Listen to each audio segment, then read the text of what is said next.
নমস্কার, good morning. সবাই কেমন আছো?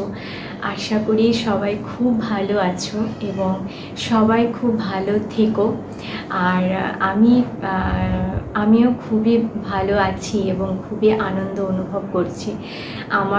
আমি তো আজকে এটাই বলেছি, তোমরা জানতেও পেরেছো যে আমি ইউটিউবে এই 1K সাবস্ক্রাইবার পূর্ণ করলাম। সবাই আমাকে এত ভালোবাসা দিয়েছো, এত পাশে থেকেছো, এত সাপোর্ট করেছো, তার জন্য যারা যারা করেছো তাদের প্রত্যেককে আমার অনেক অনেক ভালোবাসা, অনেক অনেক শ্রদ্ধা, অনেক অনেক অভিনন্দন। আমার ভিডিওতে খুব একটা খারাপ কমেন্ট আসে না। আমি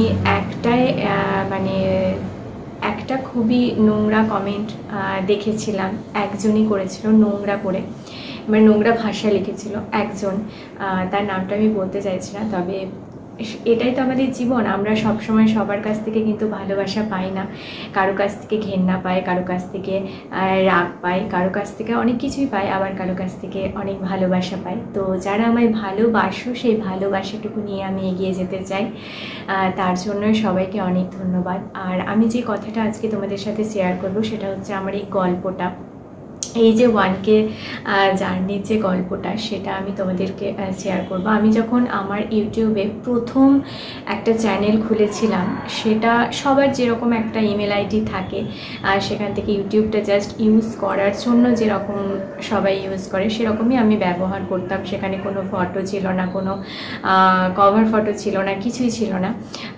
আমি তখন যে আমার ওটা চ্যানেল, সেটা আমি কখনো ভাবিনি। তো তারপরে দেখলাম, যখন আমাদের 2020-তে আমরা যখন একটা প্যান্ডামিক সিচুয়েশনে পড়লাম, যখন করোনা হলো, তখন সবাই আমরা গৃহবন্দী হয়ে গেলাম।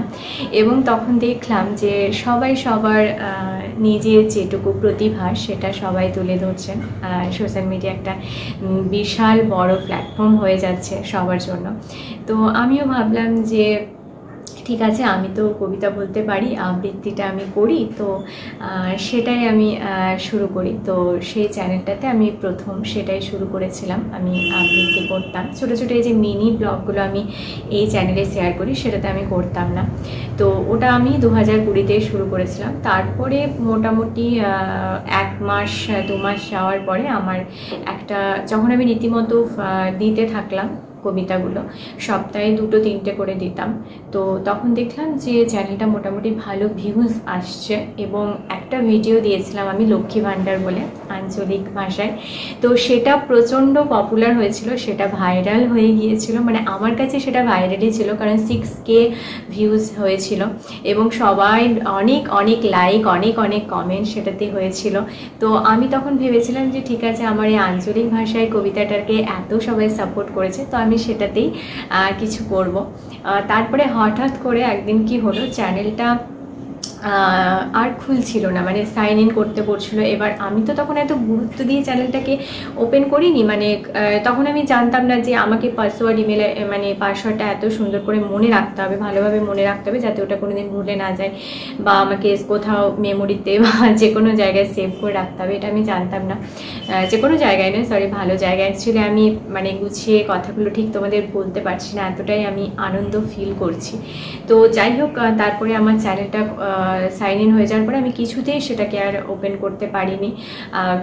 আমার অনেককে বলেও ছিলাম মানে যে কি করলে হবে, কি হবে না হবে সবটা জানার জন্য, কিন্তু কেউই পারেনি। ওটা আমার চ্যানেলটা মানে এখনও চ্যানেলটা আছে, কিন্তু আমি ওটা ওপেন করতে পারিনি, মানে বলতে পারেন যে আমার হাত থেকে সেটা চলেই গেছে চ্যানেলটা। তারপরে আমি খুবই ভেঙে পড়েছিলাম, খুবই দুঃখ অনুভব করেছিলাম। হঠাৎ করেই ভাবলাম যে না, হাল ছাড়লে তো হবে না, থেমে যাওয়া তো জীবন নয়। তো আমি আবার একটা নতুন চ্যানেল ওপেন করি। 2022-এ করেছিলাম চ্যানেলটা, জুলাই আগস্ট করে আমি শুরু করেছিলাম। তো তখন আমি এতটাও ভিডিও দিতাম না, ওই টুকটাক দিতাম, ছোট ছোট মিনি ব্লগ বা এরকম ভিডিও দিতাম। তো আমার খুবই ব্যস্ত জীবন, আমি তখন ক্লাস করাতাম কবিতার, তারপরে বাড়ির টুকটাক অনেকই কাজ থাকে। আমার ছোট বাচ্চা আছে, তাকে স্কুলে পাঠানো, তাকে আমি কোনো টিউশন দিইনি, সে এখন ক্লাস 1 হয়ে গেছে, CBSE এখন DAV-তে পড়ছে সে। তো তাকে আমি টিউশন পড়াই, মানে তার পড়াশুনো, তার সব কিছু আমি দেখাশুনো করি, আমি সবটা সামলাই। তো তার মধ্যে আমি যে ক্যামেরার সামনে এসে কিছু করব বা কিছু বলবো, এটা আমার মানে খুবই ডিফিকাল্ট মনে হয়, তবুও আমি করতাম। তো তখন এতটা গুরুত্ব দিয়ে করিনি, কিন্তু যখন দেখলাম এই 7-8টা মাস যখন দেখলাম না ভালো ভিউজ আসছে, সাবস্ক্রাইবও করছেন সবাই, তখন আমি একটু মন দিয়েই করতে শুরু করলাম, রেগুলার ভিডিও দিতে শুরু করলাম, ছোট ছোট মিনি ব্লগও দিতে শুরু করলাম। তো আমি ভালো রেসপন্স যখন পাচ্ছি তখন আমি কিন্তু এটা কন্টিনিউ করছি, এবং কন্টিনিউ করতে করতে আমার 7-8 মাসের মধ্যে আমার ফার্স্ট মানে 100 সাবস্ক্রাইবার থেকে 200, 250, মানে 500 তো অনেক দিন পরে হয়েছে। মানে 100তে যে আমার কতদিন ছিল চ্যানেলটা, মানে আমি বলে বোঝাতে পারবো না। 1 মাস হয়তো ছিল 100, টুকটাক করে 101 হচ্ছে, 102 হচ্ছে এভাবে। কিন্তু বিশ্বাস করো আমি কিন্তু ভেঙে পড়িনি, আমি চেষ্টা করেছি না আমি করে যাব। তবে আমি খুব একটা যে এডিটিং করতে পারি তা নয়, আমি খুবই অরিজিনাল মানে ন্যাচারাল, যেটা আমার খুব একটা মেকআপও করি না আমি, এবং ভিডিও খুব একটা এডিটিং আমার নেই, একদম নর্মাল যেটা ইনসার্ট অ্যাপে গিয়ে আমি করি চ্যানেল মানে ভিডিওগুলো এডিটিং।